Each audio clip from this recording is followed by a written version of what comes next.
I'm Mike Costello, and I'm here with Dr. Iris Freelander, and we'd like to talk to you today about being whole. In New Thought metaphysical philosophy, we speak a lot about our being triune beings, that is mind, body, and spirit. And whole person philosophy is an emerging thought that is being taught widely, not only in religious and psychological circles, but in education and business and in a variety of other ways in our lives today, because the realization and understanding that we are and do need to be whole in our being and in our person is a tremendously wonderful concept, and something that I think so many organizations and groups, diverse groups, have found to be beneficial. Yes, and I know individuals who would say, women who would say, I need to be married in order to be a whole person, and they didn't realize that they need to be a whole person before they can be happily married.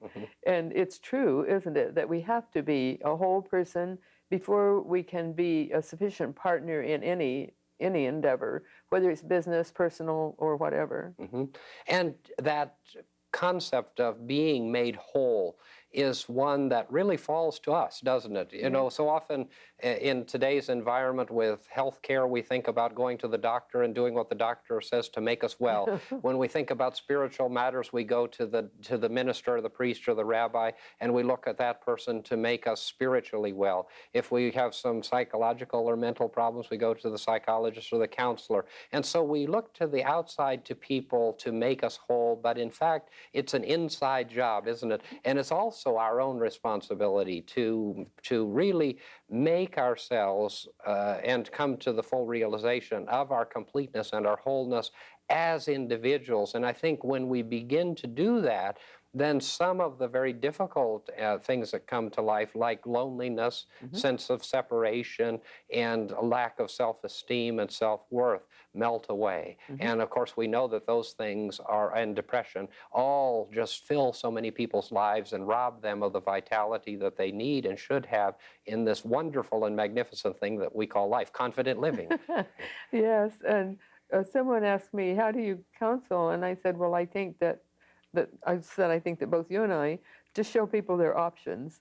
We show people what are your options, and a lot of people don't realize that they have more than one option because they lose a job and they think the end of the world has come. Well, they have lots of options there to look out in various ways, and a relationship ends or marriage ends, and they have the option to live alone for a time or for a longer time, and realize their own potential in a personal way. So all these changes in life can be tragic, but also they offer great opportunity for us to be made whole before we go into another work or relationship or whatever. So we need to just remember that we do have options and then exercise those options.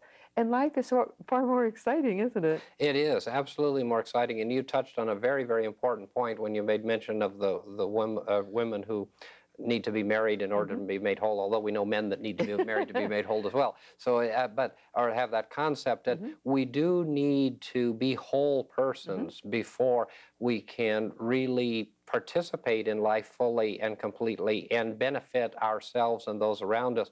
And so often we think these externals are going to make us whole, and that's not true at all, is it? And especially on the relationship side. And we rely upon our relationships, we rely upon our jobs, we rely upon our families. And one of the things that I haven't given the talk for many years, but I used to give a talk about the fact that so much of our value, of our person is wrapped up in our self-worth in our families, in our familial relationships, and in our work, those two things. And some of us really determine our own value by our jobs and by the positions that we hold. And of course, men sometimes, although now with the emerging women in the workplace also have the same difficulty and problem.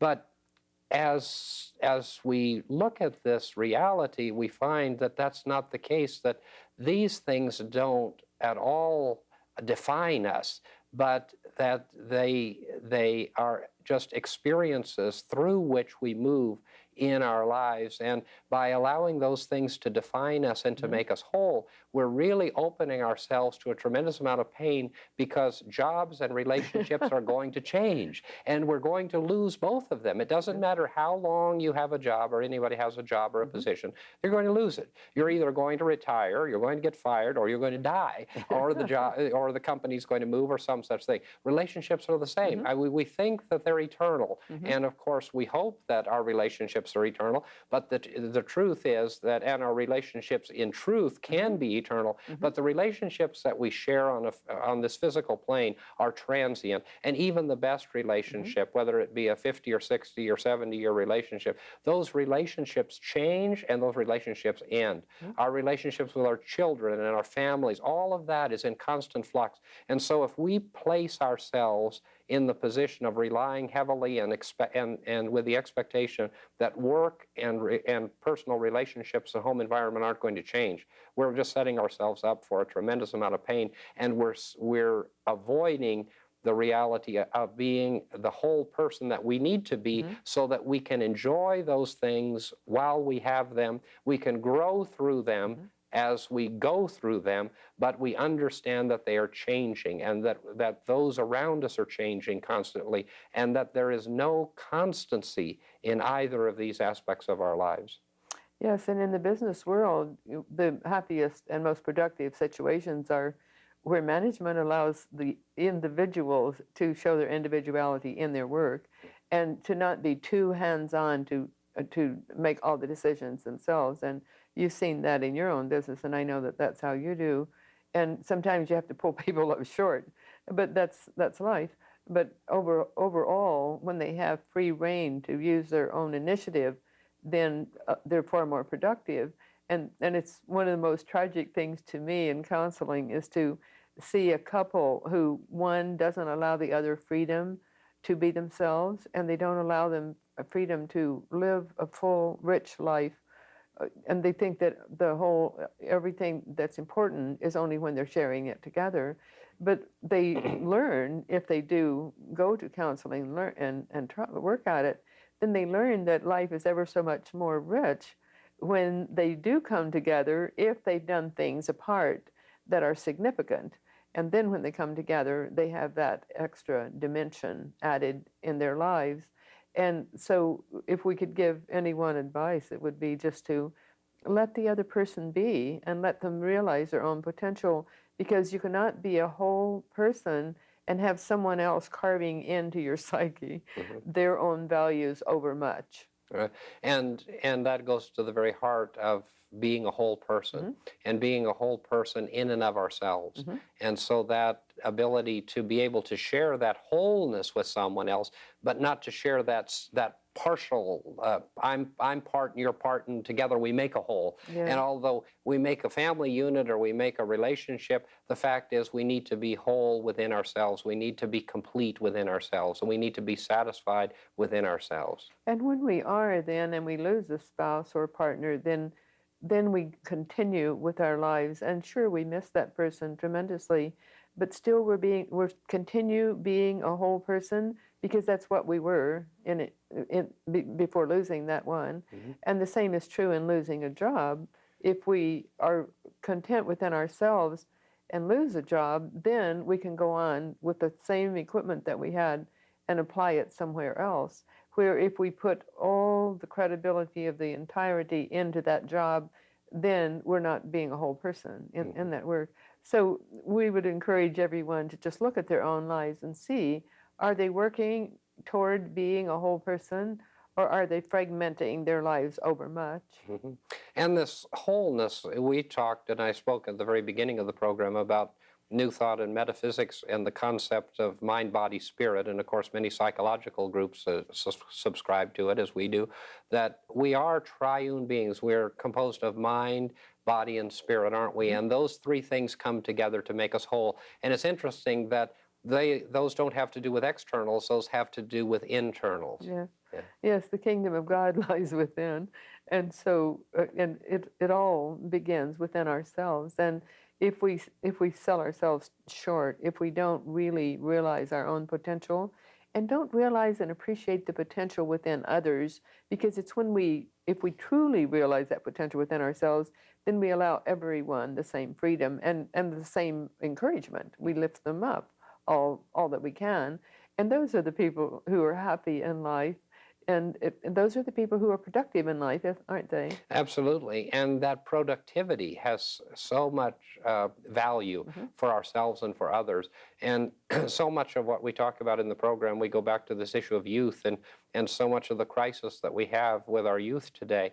And if young people are able to see these role models, and if they're able to see the potential of productivity through being whole and self-sufficient, then so many of the disastrous things that we see happening can be avoided, because of this isolation and the fragmentation and the limited capacity that we have in terms of our thoughts sometimes create within us such anger and create within us such depression and such self-loathing that terrible things happen. And so creating and embracing the wholeness of our being is very, very important, and sharing that with young people, sharing that with those around us, demonstrating that to everyone we come in contact with. And of course, at our fellowship and in our counseling work, we spend all of our lives trying to do that, trying to encourage people to be whole and to be complete, and to be so in and of themselves, and to understand that they can, by choice, embrace that reality.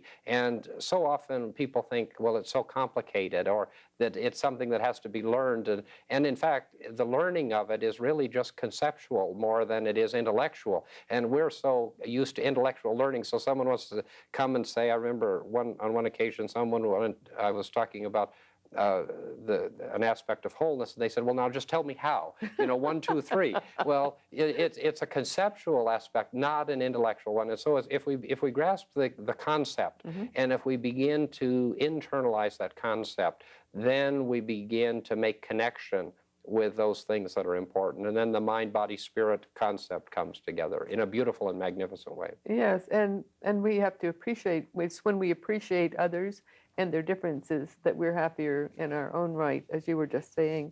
And I spent some time this week with a 16-year-old teenager, and it's so wonderful. His parents have always given him freedom to be himself, and he's so unaffected, nice looking, and interested in everything, and I do mean everything. He doesn't turn his nose up at anything, but he's never a know-it-all, and what a pleasure it is to be a part of that young teenager's life this week. And then I was talking with a friend last night who had twin teenage boys, they're 16, visiting her recently.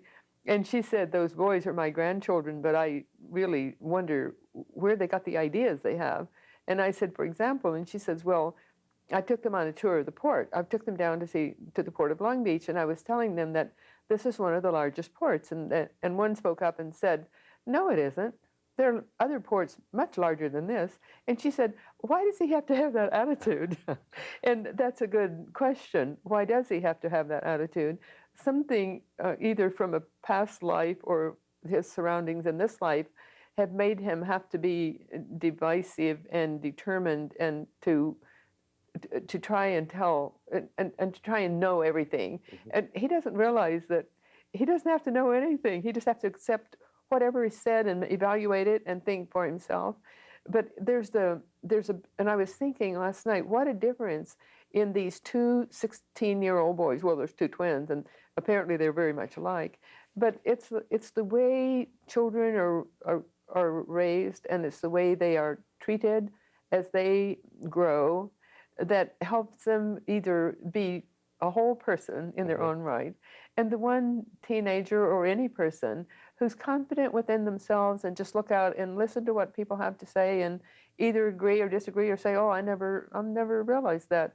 I mean, they don't have to know everything, and they don't have to think that they know everything. That openness is magnificent, and creating that openness. And it gets back to the issues of being either positive or negative. We'd like to pause at this point in the program and offer you the opportunity to receive some literature so that you can continue to study the ideas and concepts that we're sharing with you.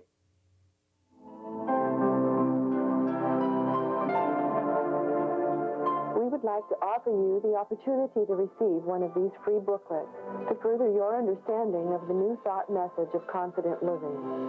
Each month we will feature a different booklet, which will be mailed to you free and postage paid.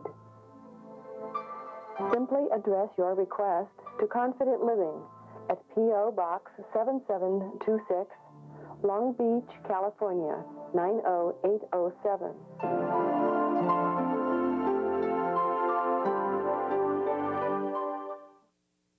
We really don't have to know everything, do we? You know, that's a different concept. Just before the break, that's a wonderful statement that you made. And so often we think we do, don't we? And, you know, it doesn't matter whether we're young or old, we really try to impress people with what we know. And the idea of being a whole person doesn't have to do with that at all, does it? Exactly. We just have to be comfortable within ourselves. And I was thinking during the break that I see these children playing, and I love watching the children and the babies. And it happens to be my grandson that I was taking for a walk yesterday, and he likes to sit down, and he gets tired. He runs, and he's 19 months old, so he runs himself to death. But he'll find a little seat, and someone's down in Belmont Heights. There's a lot of people have their steps right up to the sidewalk practically. So he walks till he finds one that's just his height, and then he'll sit down. And then he motions for me to sit too. Like he sits down there, and then he starts patting the seat beside him, very self-confident that I'll come over and sit with him. Mm-hmm. And if I choose not to, and sometimes I choose not to, that's okay. He just still sits there and rests. And so it's a wonderful thing if we can be with children and be childlike as children are, so sure and self-confident. And one of the saddest things on earth is to see children who are not that way. But most children are. Most children are themselves, and they're whole in their own right. And then they get hit too many times in various ways and lose that wonderful individual glow and appreciation for life, and just play and know that everything is wonderful around them. And so we can take lessons from the children, can't we? Oh, absolutely. I think we can take many lessons from the children. You know, we think so often that we're so sophisticated and knowledgeable when, in fact, we've gone the wrong way. And the fact is that children are much more whole mm-hmm. than most adults. Exactly. And then most adults work very hard as they bring children up to make those children as fragmented and damaged as we are. And so that's one of the societal problems that we have. And so to really embrace the concept in a willing way, but in an effortless way, and understand that we can be whole and complete, we can be satisfied, and we can be happy in the simplest of ways. Mm-hmm. And so often our lives are so complex, and we've, of course, talked on this program often about simplicity and simplifying mm-hmm. life, and simplifying the way that we think about life and the way that we think about circumstances and situations. But the other thing that we touched upon before the break was the importance of our examining whether or not we're a positive or a negative person. Mm-hmm. Because if we're a negative person, if our personality and our mindset is spontaneously negative mm-hmm. about circumstances and situations, that's probably a trigger that should send up a real red flag to let us know that we're truly fragmented in our being and that we're far from being a whole person. That positive people tend to demonstrate wholeness of person and wholeness of being, and negative people tend to demonstrate that fragmented pulling apart of life that really causes a lot of pain, suffering, depression, isolation, a lack of self-worth, and all of the other kinds of things that don't do us much good and keep us from being the whole person that God created us and intended us to be. Yes, and when we expect too much of others, then we're not allowing them to be a whole person, because we're not allowing their individuality to manifest. And then when we expect too much of ourselves, the same thing is true. We just have to learn to be. And as we learn to simply be, then we utilize whatever is at hand and whatever is needed. And everything is always there all the time. So whatever we need is there for us. We just have to know that it is, and act accordingly. And also, we are truly co-creators with Creator God. So, and God loves every person equally. So we can create in a positive way, or we can create in a negative way. and we're undergirded with that divine energy. And so as we create in a positive way, we are more of a whole person because we're just coming from the innate within ourselves that's always been and always will be. So as we are a whole person, we're more able to just be comfortable doing nothing or doing a lot. We're comfortable doing whatever is at hand. Isn't that so? Absolutely. And we are whole people. We are whole persons. And we need to understand that. And it's not something that we're striving to be. It's something that we have always been. And we're actually striving not to be whole in many cases. And so it's a lot of work and it's a lot of energy that we expend in moving away from our nature, our very nature. It's just like the reality that we're all good by nature. And yet some of us go in a negative way and take a negative pathway of life. And that takes so much energy. It's so much easier to be positive. It's so much easier to do the good. It's so much easier to be optimistic. It's so much easier to embrace the reality of who and what we are as perfect beings, perfect children of God, with a perfect relationship with ourselves and those around us, despite the appearances to the contrary. And that's what we teach so often, is that it's despite the appearances to the contrary. Whenever we see the appearance of fragmentation or divisiveness, that is an appearance. It's not a reality. Yes, and the criteria would be, are we comfortable with that? If we're comfortable with what we're doing and at ease, then we're following our own inclination, our own inner inclination.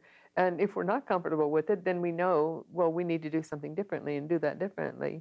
And that's okay too, as long as we realize it and then change and have the courage of our own convictions to do whatever it is we need to do. And we can always do what we need to, can't we? Yes, we always can. Yeah. And most people do. And I think that as we evolve, and life is an ever evolving process, I think more and more people are coming into their own. And because when I look back and see the people from my childhood, they were far more rigid. They were far less apt to reach out to something new and different. And people dare today to be themselves and to reach out for the new and the different and to express whatever is within them. And it's just like a lot of people don't have any hobbies. Well, I would encourage people to have hobbies. It doesn't mean you have to do the same thing forever. But if you feel like painting, take up painting. If you feel like expressing musically, then take up music. Do whatever we feel like doing, because we don't have to. We only have to do it as long as we want to.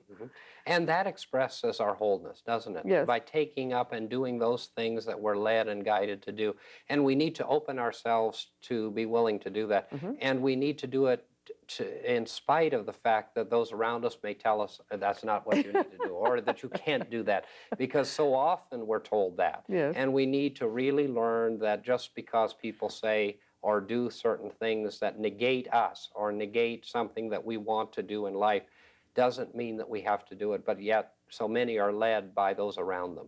Yes, and then we also have the courage just to do nothing sometimes, and we have, as a whole, we have that American work ethic that we think we have to be busy all the time and everyone else has to be busy all around us. One of the greatest joys of life is doing nothing for a time. And sometimes when we've had the greatest, when we've been aware of having the greatest consciousness shift, it's when we've been alone. And we just have the courage to just be alone and just be. And we need more of that. Like children need more time to daydream. So many children today are programmed over and over with every moment of their day and night that they have a certain time for sports and a certain time for other sports and a certain time for school and so forth and so forth and so forth right down the line, so that they're programmed every moment of every day. And I think it's good for children to stay busy, but it's also wonderful for children to have the time just to be themselves and to express and to do nothing or whatever they wish to do instead of what they're programmed to do. Tremendously important, very, very important for us to do that and to understand that and to understand that concept.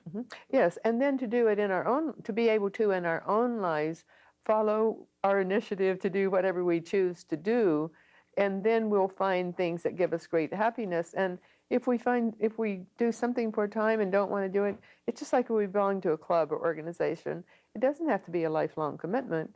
And if we take up painting or any of the arts, we don't have to do it only as long as we want to. So, but it adds so richly while we've done that. It's just like reading a variety of material. There's so much available today to read. And well, there's more than anyone ever has time to read. But we can choose to look into a different aspect of life through reading or traveling. And that broadens and enriches us and makes us into the whole person that we wish to be. Right.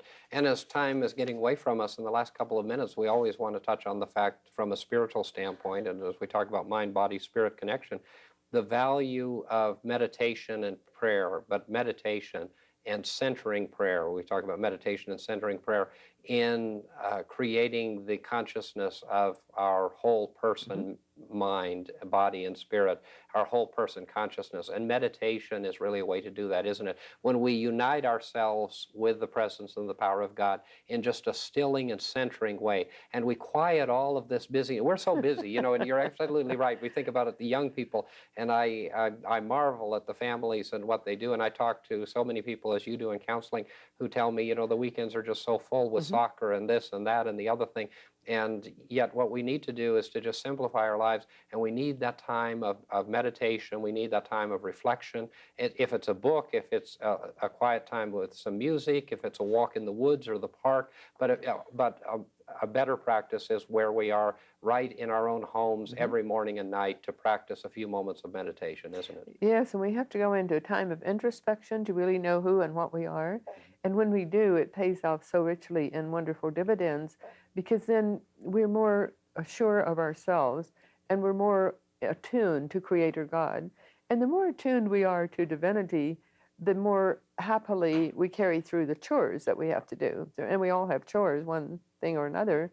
And so as we live our lives, each in our individual way, we do it so much more, not only productively, but happily. And you know, as we often refer to the global brain or the mass consciousness, we add to that mass consciousness. And so if we're happy in our endeavors, and if we're calm, and if we take time for introspection and reflection, then we add far more greatly, not only to our own lives, but to the mass consciousness, and also then to the people with whom we come in personal contact, whether it's family or business or just running errands. I mean, you've seen people who are really grouchy, or you've seen people who are just pleasant. And if they have to wait for a second, that's okay. Or if they have to hurry, then that's okay. But they just keep in touch with the tempo of life itself, instead of just being rigid on following through on a preconceived idea. Yeah, and we need to totally set aside that time and do it. And so often our prayer time becomes a busy time. And so meditation is different than prayer time. So meditation, reflection, introspection, we hope that you practice those things. And if you don't, that you'll begin to, and that the ideas and concepts that we've shared with you have given you some ideas that will help you along the way. And we look forward to seeing you next time.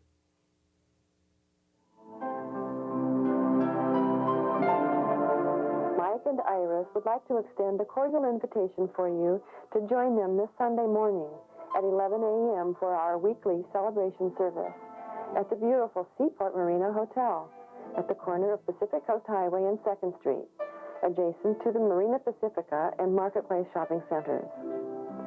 There will be a guided meditation, prayers, spirited music, and a dynamic, life-changing New Thought message. Please join us this Sunday.